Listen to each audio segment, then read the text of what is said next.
Welcome to Skew-T Log P 101. My name is Scott Denstead, and I'm a CFI and former National Weather Service research meteorologist, and I'm also EAA's weather subject matter expert.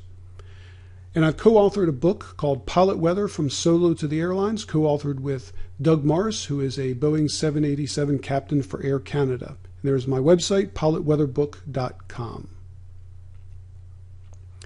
So today we're going to talk about why use a Skew-T log P diagram. What's the purpose? Why use this diagram in your pre-flight briefing? And next we're going to get into the components of a Skew-T log P diagram. And we'll go through and talk about the input data sources that are used for the Skew-T diagram. And again, we'll cover some of the various different lines on the Skew-T diagram and talk about the base diagram itself, and then go into some application of how to determine stratiform cloud bases and tops, look at freezing level and icing, and at the end, if there's time, we'll have some questions and answers. So why the Skew-T log P diagram? Well, first, it provides you with a lot of good weather guidance to help you make those operational decisions prior to flight. And I think it really covers and increases your situational awareness, makes you more aware of what's going on, because it really fills in those gaps, and it confirms or even potentially contradicts other guidance you might be using.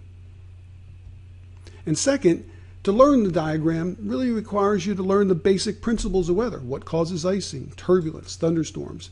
What causes that low-level wind shear or mountain waves?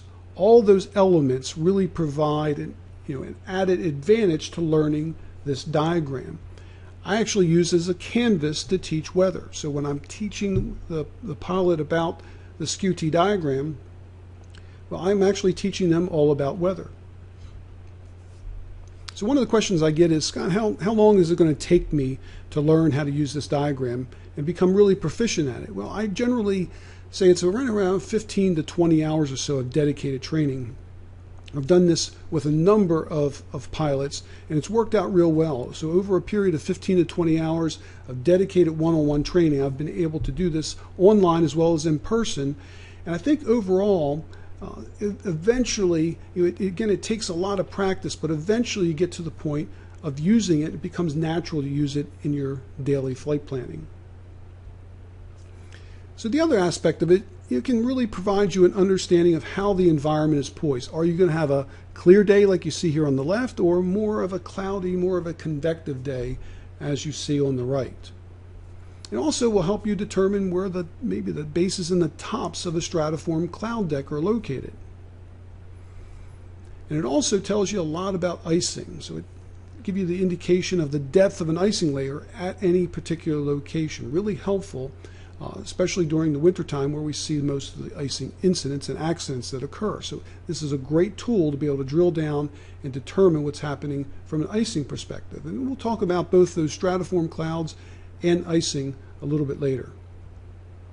And I really love to use this tool more than anything else to explore and drill down on things like a severe pilot report for turbulence. So in this particular case, I was departing out of Roanoke, Virginia, and I noticed there was a pilot report for severe turbulence at between 10 and 11,000 feet. So I pulled up the radio sun observation and took a look at it, and sure enough, I could see that the winds were really interesting at that altitude. So the winds are 325 degrees at 15 knots, and they increased, but they changed direction to 150 degrees at 34 knots. So what you see here is kind of what essentially looks like a tumbleweed in the wind field. And that, along with a couple of other aspects of this sounding, you'll actually be able to really pinpoint and know that this was just a thin layer turbulence event. So let's first of all talk about what a Skew-T diagram is not. So it's not the same as a profile view that you might see in some applications. Certainly there's some aspects of this that you'll see in terms of clouds and icing potential that certainly the Skew-T diagram and this profile view will match, but there's a lot missing from this profile view that you'll see on a Skew-T diagram. We'll talk a little bit about that in uncertainty later on in this program. Also, the Skew-T diagram is really meant to be used as a drill down tool. It's really not to be used as to determine the big picture. Yes, you can get an indication of how the atmosphere is poised, whether it be cloudy or clear, but don't use it as that big picture kind of situation. It's really meant to be used as that drill down tool over a particular location. Also, the fact is that when you do your pre-flight planning, you really should be using what's called a funnel approach. You start with the big picture initially, and then you work your way down to the details. And the Skew-T really provides more about what's happening in the details. And so we like to think about that as a point observation or a point forecast. So here's the Skew-T diagram. We've put all the lines on, and we certainly have the temperature in red and the dew point temperature in blue, and then we have the winds here on the right. So this is a full Skew-T diagram, which happens to be a radiosonde observation out of Dulles, Virginia. I get a lot of questions about where do I go to get the best Skew-T diagrams. Well, my favorite source, it's been this way for about 20 years, is the rucksoundings.noaa.gov. Rucksoundings.noaa.gov is probably one of the best out there, and there's certainly other ones available, and you can certainly search for that on the internet. But this is the one I've been using and really find that it's the easiest to use overall. Okay, so the Skew-T diagram provides a plot of atmospheric data, specifically 3 key variables that include temperature, dew point, and wind, all plotted as a function of pressure or altitude. From these 3 variables of temperature, dew point, and wind, we can infer a lot of things. We can look at where the location of clouds, the bases and tops, icing potential, turbulence, convective potential, low-level wind shear, visibility, haze and fog, precipitation type, a whole lot more is available using the Skew-T diagram. We're not going to be able to talk about all these topics here in this particular program. We're going to touch on a few of them, though. So from the standpoint of data sources, input sources, what are they? Well, there's really 2 basic sources. There's the radiosonde data, weather balloon, and there's the weather prediction models. So certainly we can look at the radiosonde data. It's not that it's bad data per se, but we're going to see how it may not be as useful to you. But when you're starting to look at the weather prediction models, they produce very similar data to the radiosonde, so we can actually plot that data in a very similar fashion on a Skew-T diagram and look at what's going to happen in the future. And so the rucksoundings.noaa.gov site allows you to pick and choose these different sources. So the one that you're going to almost always use most of the time is the first selection here. This is the rapid refresh model. It's the operational model set up on a 40-kilometer grid. That's the OP 40, and this is, we'll see in a little bit, this is probably the one that's going to make the most sense to you. It's going to provide you with the most highest resolution of time and space. The next, you'll see the global forecast system. So if you're flying outside the US or outside of North America, you'll probably want to using the global forecast system. Also, the global forecast system actually forecasts further out in the future in terms of time. And lastly, we talked about radiosonde observations, or RAOBs. Those are the weather balloons that we can pull in. So any of these 3 sources here provide you with good information for your flight. And so radiosondes, let's talk about those first, are launched twice a day at 23Z and 11Z, so morning and the evening time frame. But they're deemed valid at 0Z and 12Z. They can also be launched at any other time. For instance, if there's a landfalling hurricane, they may launch a bunch of weather balloons in the area that they really want to understand and drill down, and also provide more feedback to forecasting models about where the steering currents are. So you may see these launched more than twice a day, but routinely they're launched 2 times every day. And they provide actually very accurate data. There's sensors on board that provide you the temperature, the humidity, where you get the dew point, wind speed, wind direction, and pressure. All really, really good stuff. But the problem is they have really a poor spatial and temporal resolution. When you look at this, we know temporally it's only twice a day in most locations. So that's really not really useful. So if you're trying to make a flight at 21Z and you really can't go back to the 12Z radiosonde launch and really make it useful, it's not going to be useful to you. And certainly, as you can see here, they're spread all over all of the country, but in the end, they're really not close enough together to really help from that standpoint. So the spatial and temporal resolution is really not all that good. So now we turn to model analyses and forecast. The analysis is the initial condition of the forecast model. A forecast model is a computer program that predicts the weather. And you can see for North America, we have this rapid refresh model, which has a pretty large domain covering all of North America. And the predecessor to that was the rapid update cycle, and that's where the RUC comes from. When this program here from NOAA was first launched, that was the model of choice, the rapid update cycle. And you can see that was a lot smaller area. So they've actually improved by now using a much larger domain. And of course, with the GFS, you can actually do a world domain.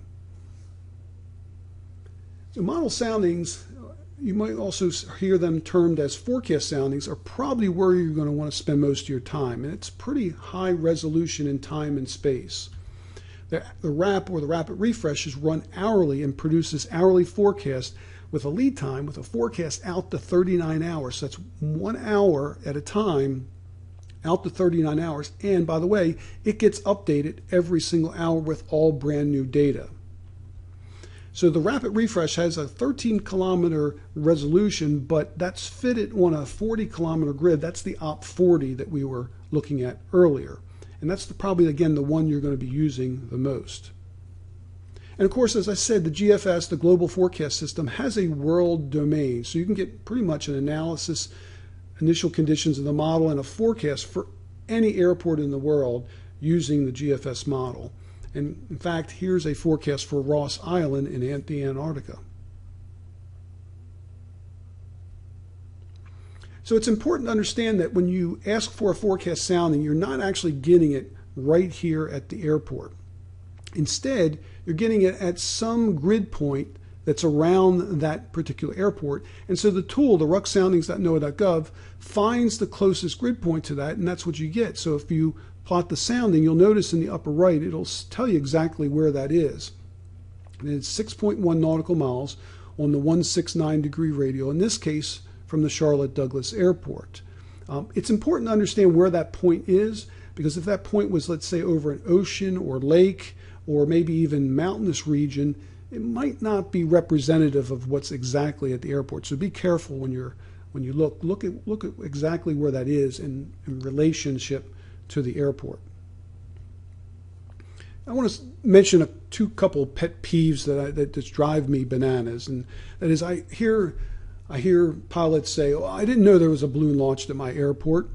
Well, most likely a balloon is not launched at your airport, but there's a model grid point near you, near that airport, like we just saw. So somebody shows them a Skew-T diagram, and it's a Skew-T diagram for their airport, and they immediately think it's a balloon launch, but it's not. It's probably they're looking at a forecast sounding, and in that particular case, again, it's at a grid point nearby the airport. The other one that really drives me nuts is Skew-T forecasts are just an interpolation of the data from the balloons. That couldn't be further from the truth. Interpolation is something that if you have like a line that's a 9 and 11 and you interpolate at a 10 in the middle, that means that essentially you can never get a higher or lower number than 9 or 11. It has to be somewhere in between. Well, that's not really what happens in forecast models. A forecast model could actually, instead of showing a 10, it could actually show a 12. It actually can forecast a high in the middle. So that's the job of a forecast model. So a forecast model takes in a lot of data, including the radiosonde observations, which are really important to forecast models, but it's just a small portion of the overall data that's ingested in these models. And at that point, it's the rapid refreshes run every single hour to update it, taking all the new data in to produce a new forecast. So it's much better than just an interpolation from the weather balloons. All right, let's talk now about the base diagram itself. There are 6 different lines on the diagram. We're not going to be able to discuss all of those in this program. We'll be discussing at least 3 of those.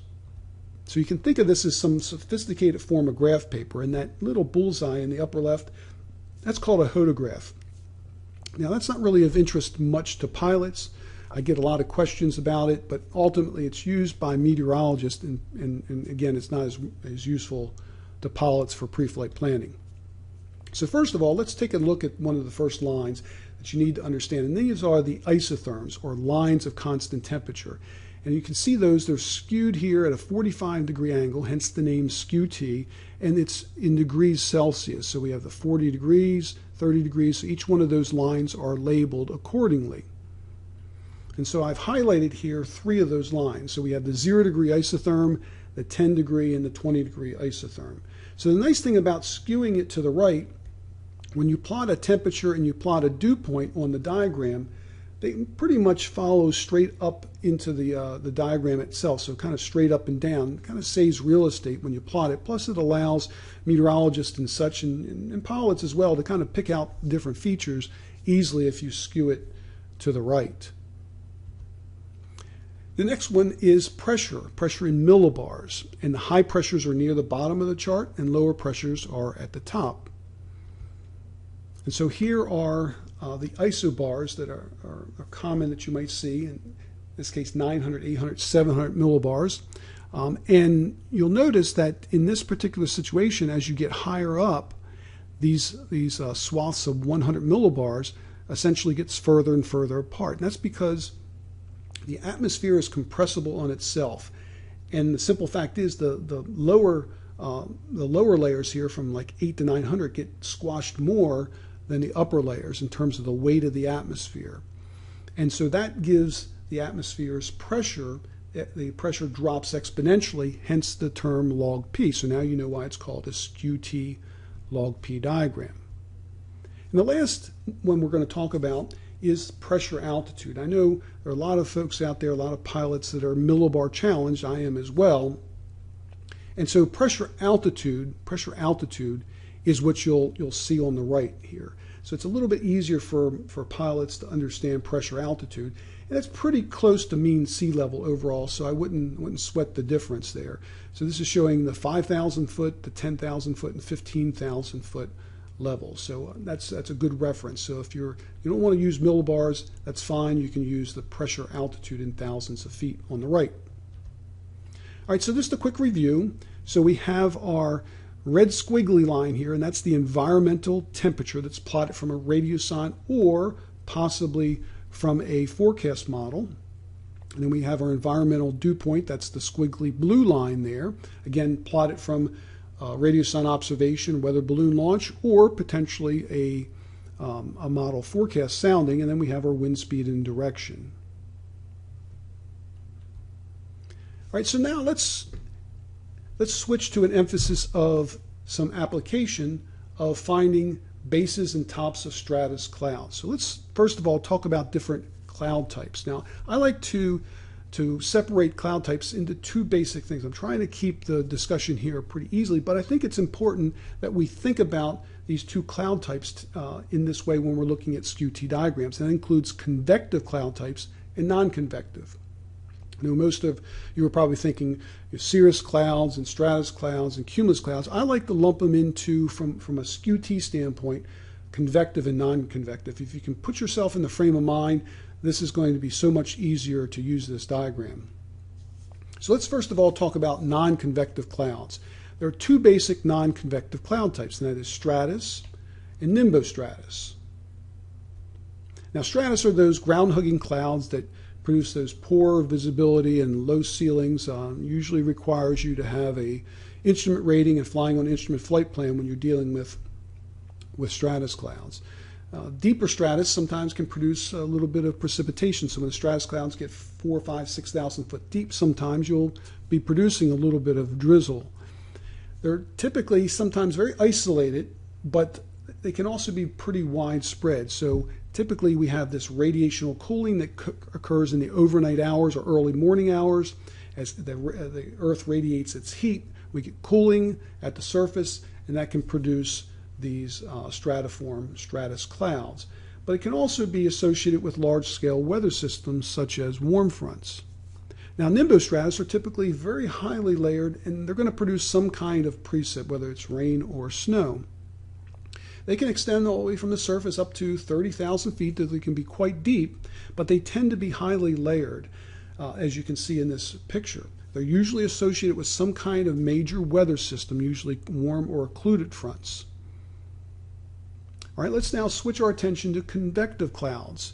There are three basic convective cloud types in my mind to think about, again, for using the Skew-T diagram, and that is stratocumulus, cumulus, and cumulonimbus, or towering Q.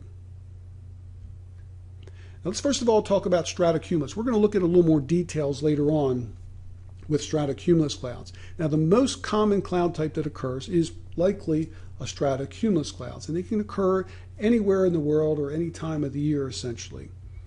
They're rooted in the boundary layer. It means that they are there because they're close to the surface of the Earth. The surface of the Earth produces that. You have moisture and you have heating of the day that causes those stratocumulus clouds to occur. They're generally no more than a few thousand feet thick, maybe 500 feet, maybe 3,000 or 4,000 feet, but usually not more than that. And they cover large geographic areas. That's where the strato comes from. Like stratus can cover large areas, but the clouds themselves are a bit unstable inside, hence the cumuliform aspect of them. So this is stratocumulus. They have a quilted-like appearance when viewed from the top. If you've ever flown over a stratocumulus deck, you know exactly what they look like. They're kind of a quilted-like, lumpy kind of look, mashed potatoes look on top. And that's because they are highly capped by a temperature inversion, which kind of limits their growth. So they kind of look like this magic carpet over a long range. Sometimes stratocumulus can cover 1,000 miles or so, but that inversion is the signature that limits the growth of these clouds and keeps them kind of capped. Now, cumulus clouds come in a lot of different varieties. The fair weather cumulus is the most common. It's rarely overcast, and mostly it's broken to scattered. And of course, then there's cumulonimbus clouds. Those are the ones characterized by really strong updrafts and downdrafts. And I don't just like to think about thunderstorms per se.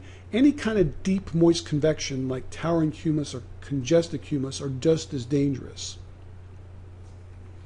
All right, so in order to find the bases and tops of stratus, there's really one key approach here, and that is to look at what's called the dew point depression. That's simply the temperature dew point spread. So how far the temperature and dew point are apart gives you the dew point depression. So you're looking for a small dew point depression. But it's all about quantifying uncertainty. And that is, the smaller the dew point depression, the more likely that you're having clouds at that particular altitude. So again, you're looking for small temperature dew point spreads, and that gives you an indication that there's a possibility of clouds at that altitude. And this really works pretty well for warm stratiform clouds. Once you get to about -10 Celsius and colder, not so much so. So what happens if the temperature and dew point are large? The temperature dew point spread are large, large dew point depression. No clouds? Well, maybe not. You have to also think about that other cloud type we talked about. We said there's two forms of cloud types. That's non-convective, stratiform, and then you have your convective clouds. So it could be, in this particular case, that it could be a convective cloud that could be forming and not necessarily a stratiform cloud. So again, we're looking at large temperature dew point spreads. That convective cloud is basically produced through unstable air rising, expanding and cooling until it saturates. So it's not like the temperature dew point coming together like you see with saturated conditions in a stratus cloud. Instead, the air has to rise, expand, and cool. And when inside that rising air, when the temperature and dew point reach saturation, is when you'll get the base of that cumuliform cloud. But around that cloud, when you look at the cloud itself, you may find out that in the blue sky around the cloud, it may actually be quite dry. And so forecast models can't possibly predict every single cloud. Certainly, it would not be able to predict this cloud that you're looking at here. But if you were looking at, let's say, a radiosonde observation that went up through that cloud, certainly it would capture it. But if it was launched, let's say half a mile either side of this cloud, it wouldn't have picked that up. So imagine flying into this cloud. The temperature and dew point will be much further apart. When you hit the cloud itself, the temperature and dew point would come together, become saturated. Then when you pop out on the other side of that cloud, the temperature and dew point would be further apart. Essentially, what you think about that, the model soundings themselves, the forecast models, basically predict the environment that this cloud can grow within. So it really predicts the blue sky around the cloud, not the cloud itself. So in those cases, you can actually have a pretty significant temperature dew point spread, 6, 8, 10 degrees, but still have the possibility of these cumuliform cloud types.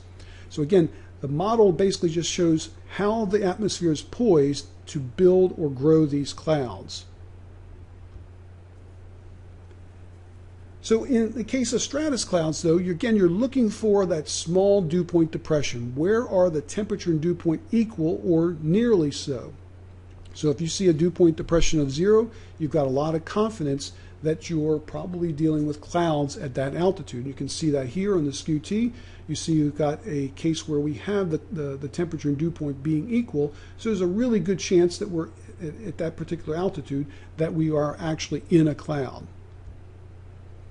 But you have to really understand uncertainty. Finding the bases and tops really all is about quantifying that uncertainty. So when you look at this depiction here, it looks like a binary condition. You're either in the cloud or you're not, but models can't really predict this to the exact measure that most pilots would want to see. So again, let's talk about quantifying that uncertainty. So if you're looking at either one of these depictions on the left or right, you can see kind of a big difference. So on the right side, the air above the clouds is pretty dry overall, but when you look on the left, it's actually got some scud above the clouds, and you can see two different situations. So the one on the right may be more crystal clear, and you can have a lot more certainty that you're on top when you're looking at the temperature dew point spread, but it's very common to be 1,000 feet above the clouds and still have the temperature and dew point be pretty close together, giving you an impression there could be cloud at that altitude.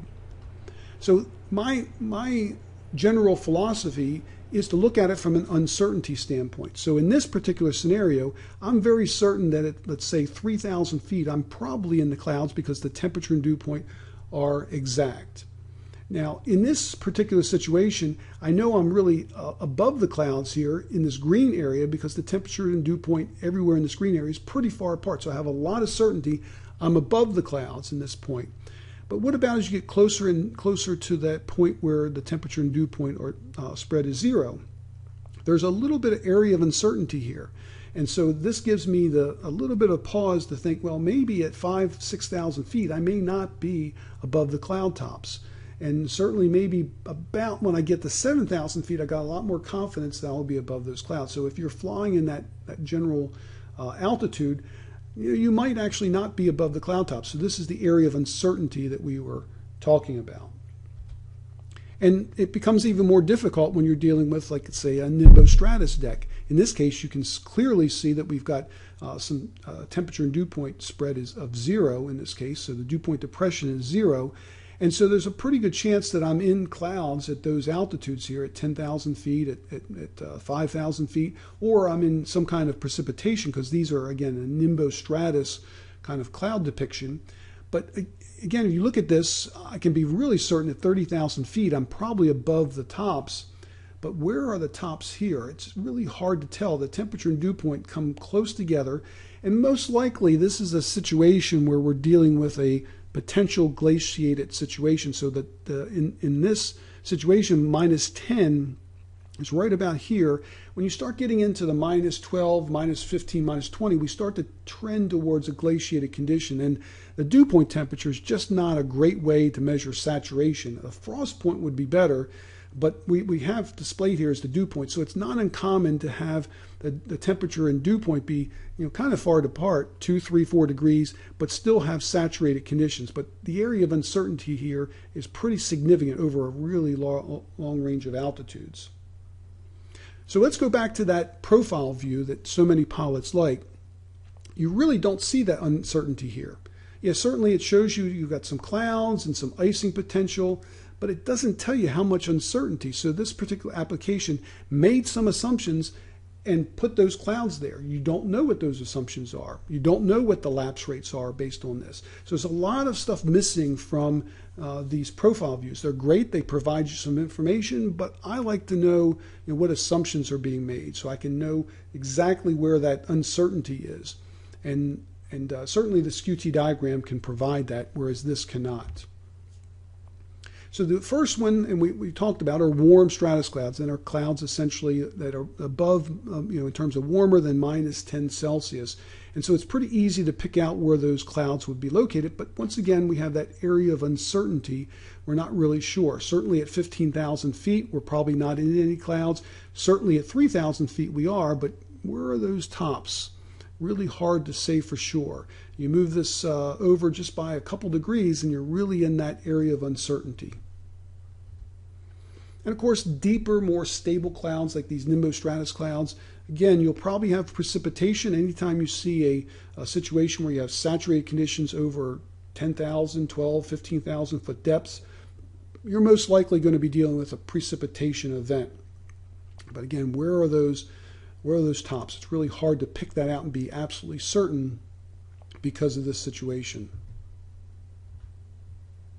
So let's go back again and talk a little bit about stratocumulus clouds, because they have a distinct signature on the Skew-T diagram. They occur just about anywhere in the world, and pretty much any time of the day or night. And they're rooted in that boundary layer. They're really close to the surface. Usually we're talking about a couple thousand feet to maybe 5,000 feet for the basis, but they generally are close to the ground. Only typically a few thousand feet thick, so if you've ever flown through a stratocumulus deck, normally you're in and out of those pretty quickly. And they have that quilted-like look when viewed from above, but they have this distinct signature on a Skew-T that I want to point out.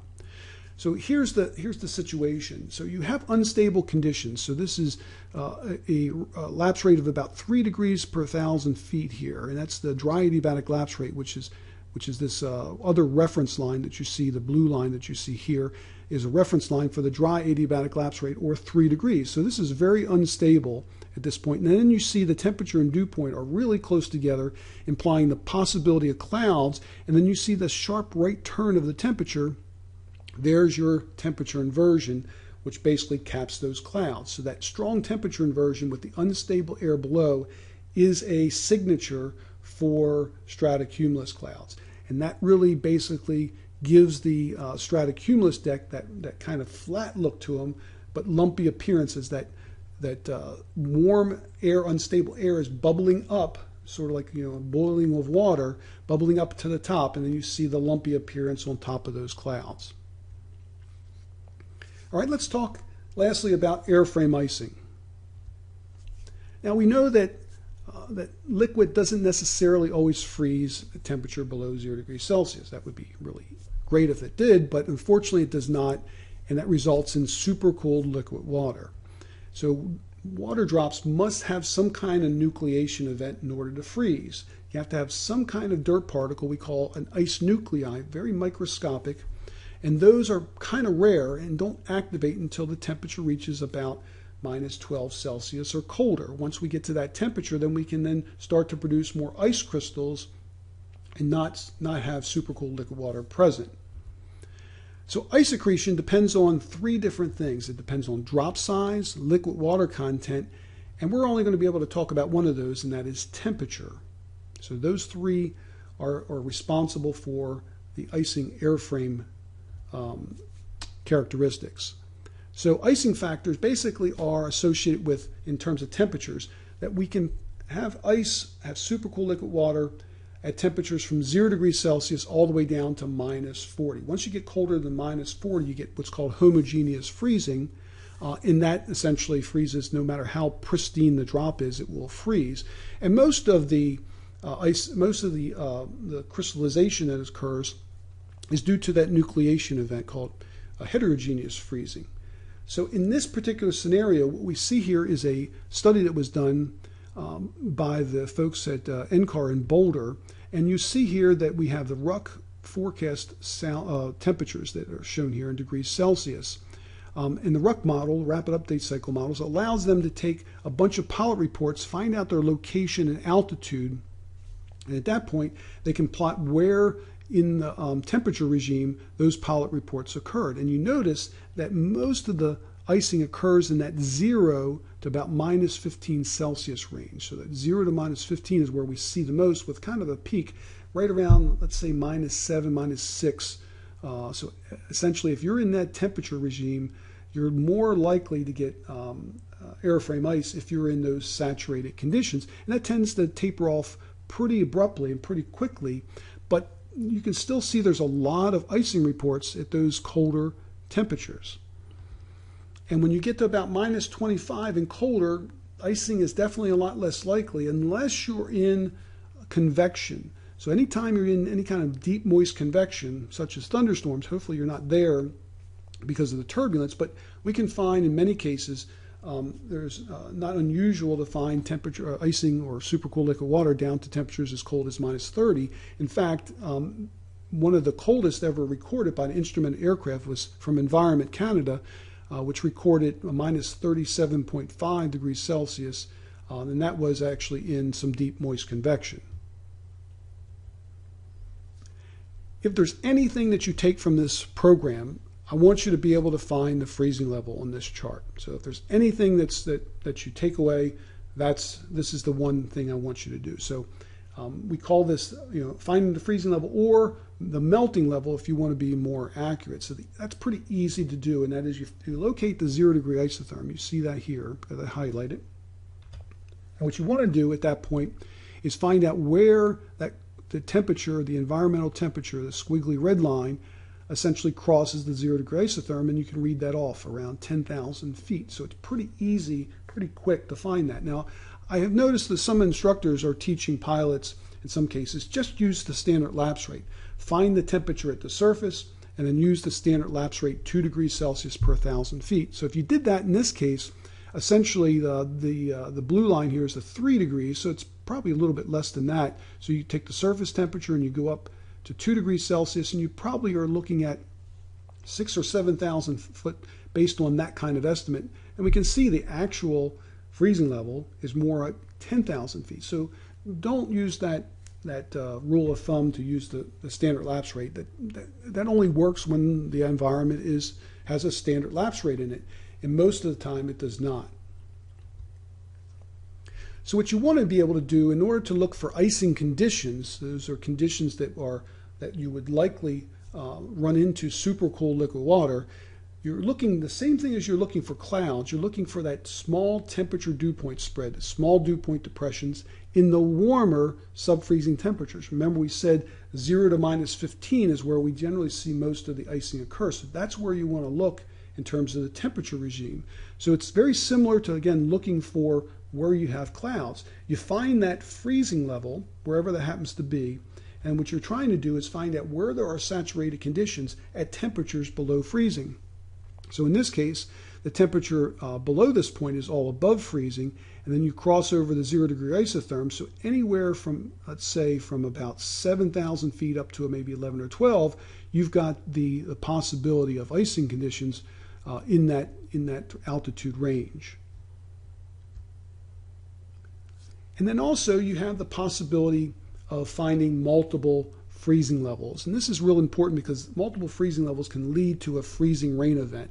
So you can see in this case, I saw that there was a freezing rain situation out of Charleston, South Carolina, with a surface temperature of -1. So I pulled up the Skew-T log P diagram, in this case a radiosonde. The R stands for radiosonde observation.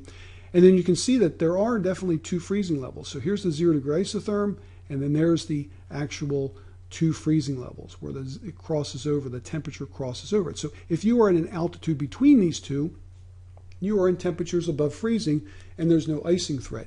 But you know if it's precipitating in any way, and you've got this saturated, fairly large saturated, all the way from around, let's say 10,000 feet, nearly saturated all the way down to the surface, you've got the possibility of freezing rain in the area below this. So the temperatures are all below freezing. If it's precipitating and the temperatures are below freezing, you've got likely a chance for freezing rain.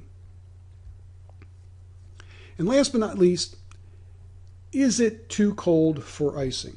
Is it ever too cold for icing? The answer is yes. Once you get to a temperature, about minus 20, 25, 30, you're really in those regimes where you're dealing with glaciated clouds. So if you have a surface temperature of minus 20, most likely the atmosphere above that is way colder. I always look at that as a surface temperature minus 20. You're probably going to be looking at glaciated clouds, which means all ice crystals in the clouds. And so you could fly through that cloud without having any certified ice protection system and have no fear of accreting any ice. All right, that's all, folks. So we'll go ahead and take some questions. And here's my website if you were interested in purchasing from Pilot Weather from Solo to the airlines. We have a soft cover and ebook now available for purchase at pilotweatherbook.com. And there's my email address if you want to email me directly.